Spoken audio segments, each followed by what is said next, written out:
Mga kababayan nating seniors, kung kayo ay 60 o 65 pataas at miyembro kayo ng SSS o ng GSIS, pakinggan ninyo ito ng mabuti dahil ang balitang ito ay maaaring maglagay ng pera sa inyong kamay bago matapos ang buwan ng Mayo 2026. Hindi ito chismis, hindi ito rumor na narinig sa palengke. Ito ay isang update na kailangan ninyong malaman ngayon bago pa man makalipas ang pagkakataon. Nagsimula kaming makatanggap ng maraming tanong mula sa aming mga manonood, mga lolo, lola, tatay, nanay na nagtanong. Totoo bang 5,000 na one-time payment para sa SSS? At ang GSIS ba may 7,500 din silang ibinibigay? At ang sagot, mga mahal na kabayan, ay oo. Ngunit may mga kondisyon, may mga patakaran, at may mga bagay na kailangan ninyong gawin o iwasan para hindi kayo maiwanan at mapag-iwanan ng inyong sariling benepisyo. Maraming seniors ang hindi nakakakuha ng kanilang buong karapatan dahil lang sa hindi nila alam kung paano mag-apply, kung sino ang kwalipikado o kung anong dokumento ang kailangan. At mas malala pa, may iba sa inyo na baka may mabawas sa inyong monthly pension dahil sa mga pagbabago sa patakaran na hindi ninyo alam. Kaya ngayon, dito tayo mag-uusap ng tapat parang magkaibigan tungkol sa lahat ng kailangan ninyong malaman tungkol sa Mayo 2026 update na ito. Una, pag-usapan natin ang SSS. Ang Social Security System ay nagpalabas ng advisory na nagpapatunay na ang isang espesyal na one-time cash assistance na nagkakahalaga ng 5,000 ay inilaan para sa mga qualified na SSS pensioners. Sino ang kwalipikado? Kung ikaw ay isang retiree pensioner ng SSS, ibig sabihin ikaw ay nasa edad 16 pataas at aktibong tumatanggap ng iyong monthly pension ngayong 2026, ikaw ay nasa listahan. Kasama rin dito ang mga total disability pensioners at ang mga survivorship pensioners, yung mga balo o anak na umaasa sa pensyon ng namatay na miyembro.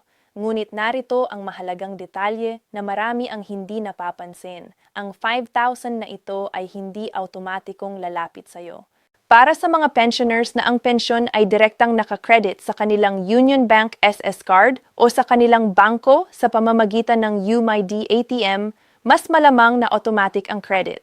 Ngunit para sa mga tumatanggap pa rin ng kanilang pensyon sa pamamagitan ng cash payout, sa bayad pasyente na mga bayad na ahensyang kasosyo ng SSS tulad ng Bayad Center, LBC o MWER, kailangan ninyong personal na pumunta o tiyakin na updated ang inyong impormasyon sa pinakamalapit na SSS branch.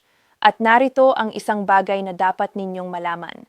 Kung ang inyong SS records ay may error, maling petsa ng kapanganakan, maling spelling ng pangalan o hindi updated na address, maaaring ma-hold ang inyong payout. Hindi ito biro. Nakita namin ang maraming seniors na naghintay ng 3 hanggang 6 na buwan dahil lang sa isang maliit na discrepancy sa kanilang records. Kaya bago pa man mag-release ang SSS ng inyong 5,000, puntahan ang inyong pinakamalapit na SSS branch at hilingin na i-verify ang inyong Member Data Record o MDR. Libre ito at mabilis lang kung mag-aaga kayo. Ngayon, pag-usapan natin ang GSIS para sa ating mga dating government employees, mga dating guro, pulis, sundalo, nurse sa government hospital at lahat ng naglingkod sa gobyerno. Ang GSIS ay may inilaan na 7,500 na one-time financial assistance. Ito ay mas malaki kaysa sa SSS at may dahilan iyon. Ang GSIS pensioners ay kadalasang mas matagal naglingkod sa gobyerno at ang kanilang kontribusyon sa sistema ay naipon sa mas mahabang panahon.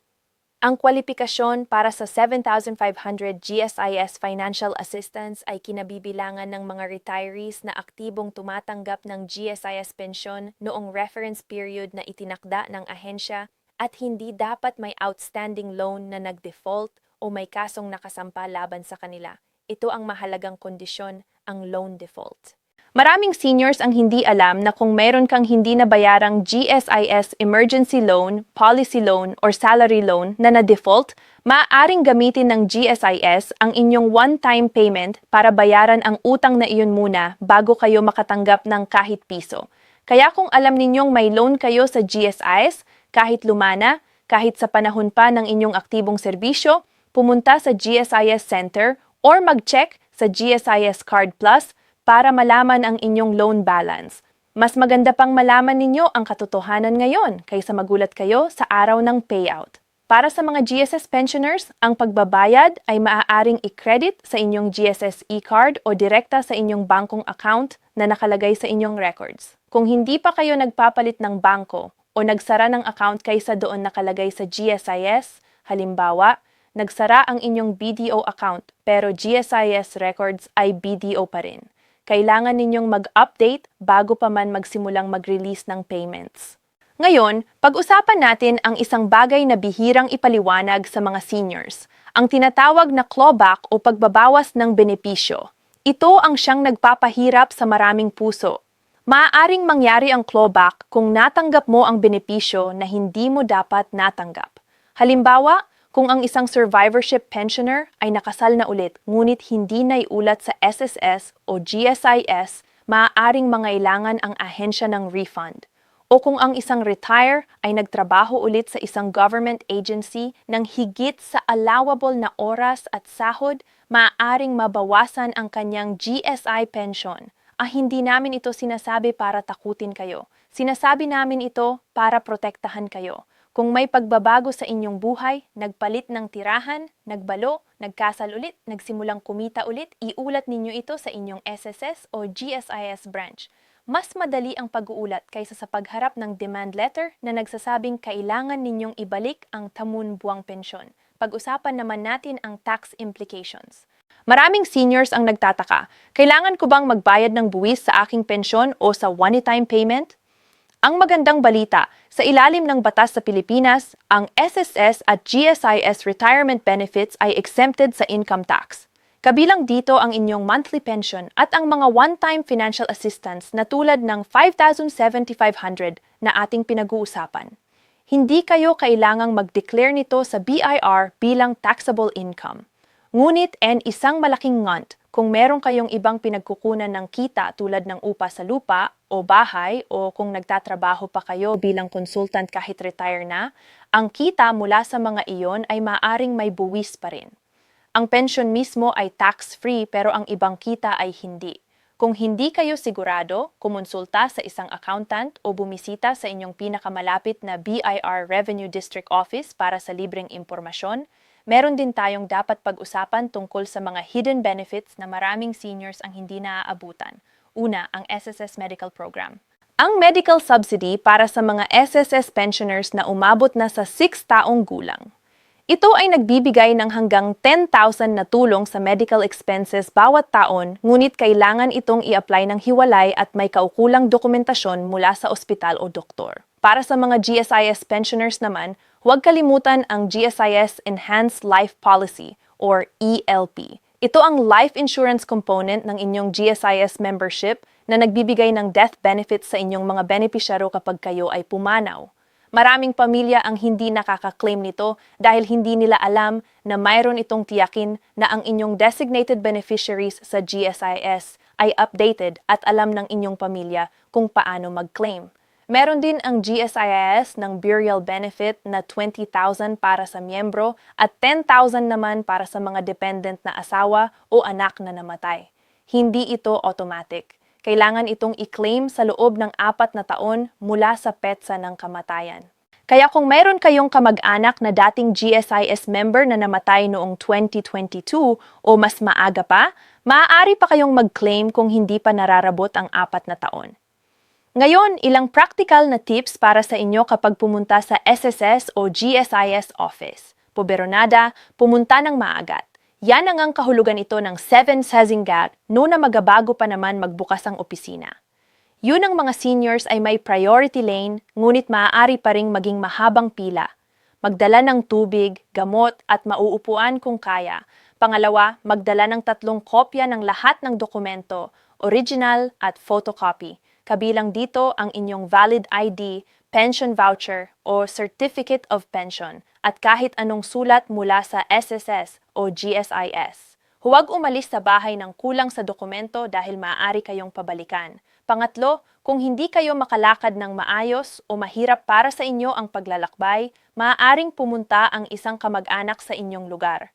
Ang GSIS ay may authorized representative policy. Mainpumunday ang inyong anak o asawa na may Special Power of Attorney o SPA na inyong pinirmahan. Ang SSS ay may katulad na pulisya. Ang SPA ay maaaring gawing notaryo sa anumang notaryo publiko para sa maliit na bayad.